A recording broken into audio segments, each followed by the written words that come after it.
जय सिया राम। दोस्तों, आप सभी को होली की शुभकामनाएं। आपके परिवार में यह होली जिस प्रकार वो बुराइयों को नष्ट कर और अच्छाई में प्रवेश करता है, अर्थात रंग गुलाल की तरह आपके परिवार में भी वो खुशियां लाए और सुख समृद्धि, धन संपत्ति, निरोगी काय इत्यादि का आपके घर में समावेश हो, जिससे आपका जीवन सुखमय पूर्वक ये नव वर्ष के आरंभ में शुरू हो और अंत तक चले। क्योंकि दोस्तों, ये होली का पर्व आपको पता ही होगा, हम सभी जानते हैं, ये फाल्गुन मास के शुक्ल पक्ष की पूर्णिमा तिथि की दिन होलिका दहन की जाती है और उनके दूसरे दिन तो प्रतिपदा तिथि को हम रंग गुलाल आदि से पुष्प की होली, गुलाल की होली खेलते हैं और खुशी मनाते हैं। एक बात ये भी है, जो हमारी भारतीय पंचांग के अनुसार उसी दिन अर्थात चैत्र कृष्ण पक्ष की प्रतिपदा तिथि के दिन से ही हमारा साल का वर्ष का आरंभ होता है और उसी दिन इसीलिए हम बीते हुए वर्षों को बुराइयों की अर्थात होलिका दहन करके उनको नष्ट कर देते हैं बुराइयों को, और अच्छाइयों में प्रवेश करते हैं, गुलाल इत्यादि खुशी मनाते हैं नव वर्ष के आरंभ में। और ये क्यों मनाया जाता है, किस कारण मनाया जाता है, तो इसकी छोटी एक कथा भी है जो आप जानते ही हैं। प्रहलाद भगवान विष्णु के भक्त जो थे, हिरण्यकश्यपु के पुत्र, जिसको मारने के लिए हिरण्यकश्यप उनके पिता ही अपनी बहन को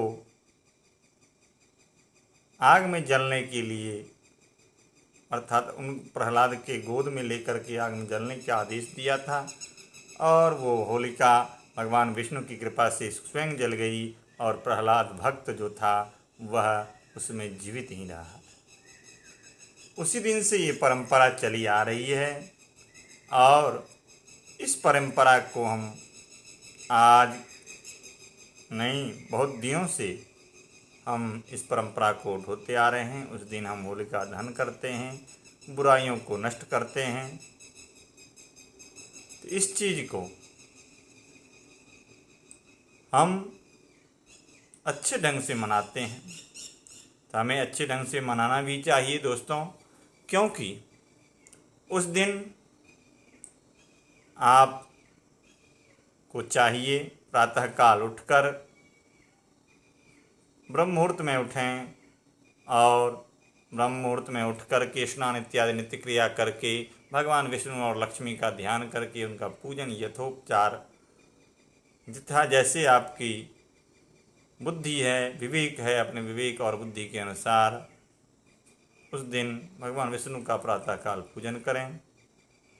फिर शाम के समय, जो समय भारतीय पंचांगानुसार 9:20 रात्रि से आरंभ होकर और 10:30 31 मिनट तक है, इस बीच में आप होलिका दहन में जाकर के उनके अंदर जौ या गेहूं के बाल को, जो उसका है होता है दाना इत्यादि, उसको उसमें पकाएं, उसको खाएं। उस दिन आप हो सके तो आप दान भी करें, आटा का दान, अन्न का दान, क्योंकि इस बार यदि आप इस समयानुसार इसको दान करते हैं, या जूते, छाता, इसका भी दान करने से आपका इस वर्ष आपका मंगलमय होगा। वहाँ जाकर के होलिका दहन का दर्शन करें, उसकी परिक्रमा करें, अपने जो मनोकामना है उनको ध्यान में रखकर वहाँ भगवान विष्णु का जाप इत्यादि करें, माता भगवती का जाप करें, ओम नमो भगवते वासुदेवाय या ओम ऐं ह्रीं क्लीं चामुंडाये विच्चे, इस मंत्रों का जाप करें, जिससे आपका कल्याण होगा। वहाँ जाते समय आप वो गाय के गोबर का जो कंडा होता है, चिपरी होती है, उसको ले जाएं, उसमें दान करें, अग्नि में आहुति दें, घी की आहुति दें, ये सब डालें।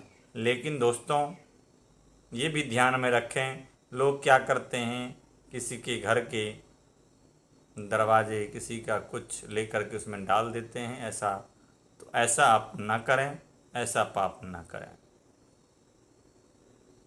और कोई कोई व्यक्ति उसमें पॉलीथीन भी डाल देते हैं, मतलब जिस डब्बे में, जिस बर्तन में आप कोई चीज़ ले जा रहे हैं उसमें से निकाल कर उसमें डालें, आहुति दें, क्योंकि इसको यज्ञाहुति कहा गया है। यज्ञ की आहुति है, यज्ञ की अग्नि है, ये यज्ञाग्नि बोलते हैं। तो इसमें जाकर के यज्ञाग्नि में आप पाप न करें, क्योंकि आप पुण्य के लिए जा रहे हैं, आप अपने जीवन की सफलता के लिए वहाँ जा रहे हैं, आपके परिवार में सुख समृद्धि आए, आपके परिवार में, आपके जीवन में खुशियाँ लाए, इसीलिए आप जाते हैं। तो इसीलिए ये सब अनेक प्रकार का ये जो पाप है ये न करें। और इस दिन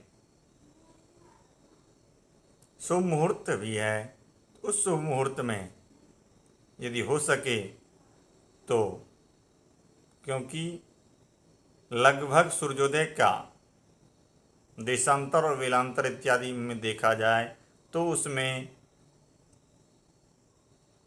लगभग 9:20 है, तो 9:30 9:30 से 10:30 बजे के बीच ये भारतीय पंचांग के किसी भी क्षेत्र का पंचांग हो तो इसके बीच का बेला काल जो है समय आएगा ही।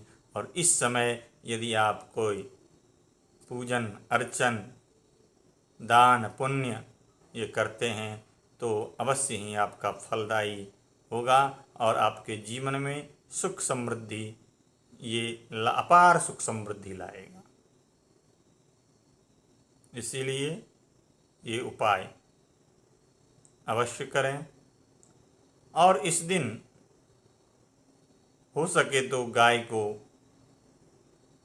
रोटी में गुड़ इत्यादि मिला करके, तिल गुड़ हल्दी इत्यादि मिला करके और रोटी बना करके गाय को अर्पण करें, अर्थात खिलाएं। और दान जो करें आप, वह दान किसी ऐसे व्यक्ति को दें जो निराश्रित हो, जिसको इस चीज़ की ज़रूरत हो, उसको दें। उसको देने से आपका काल जो है, आपका समय जो है, आपका जीवन में जो है सफलता ही सफलता आप पाएंगे। आपके जीवन में सुख समृद्धि की अपार वो बढ़ जाएगी, धन संपत्ति अपार बढ़ेगी, इसमें तनिक भी संदेह नहीं है। लेकिन हाँ, एक चीज़ ध्यान में रखें, यदि आप यश कमाने के लिए आप दान कर रहे हैं, आपके मन में किसी प्रकार की अपेक्षा है, अपेक्षा लेकर किसी को दान दे रहे हैं, तो वह दान जो होता है वह दान पुण्यदायक नहीं होता है। क्योंकि आप किसी को कुछ दे रहे हैं तो आपके मन में पहले से ही अपेक्षा है जिसके द्वारा मैं कुछ और कार्य करवा सकता हूँ। इसीलिए दान जो करें वो निस्वार्थ भाव से करें, क्योंकि कहा गया है दातव्यमिति यद्दानम दीयते नुपकारणे देशे काले च पात्रे च तद्दानम सात्विकम विदुः। सात्विक दान इसको कहा गया है जिसमें दातव्यमिति यद्दानम दीयते अनुपकारिणे, जिससे आपका उपकार न हो ऐसे व्यक्ति को आप दान दें। देशे काले च पात्रे च, कैसा समय है, कैसा पात्र है, किस पात्र में दान दे रहे हैं। पात्र का मतलब है सदपात्र है या कुपात्र है।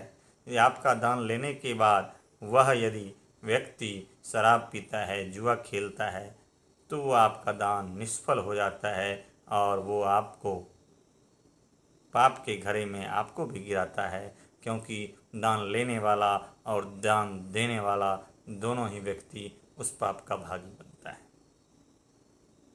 इसलिए आप ऐसे समय में, ऐसे वेला में दान करें जिससे आपका कल्याण हो, आपका जीवन जो है वो सुखमय पूर्वक बीते। और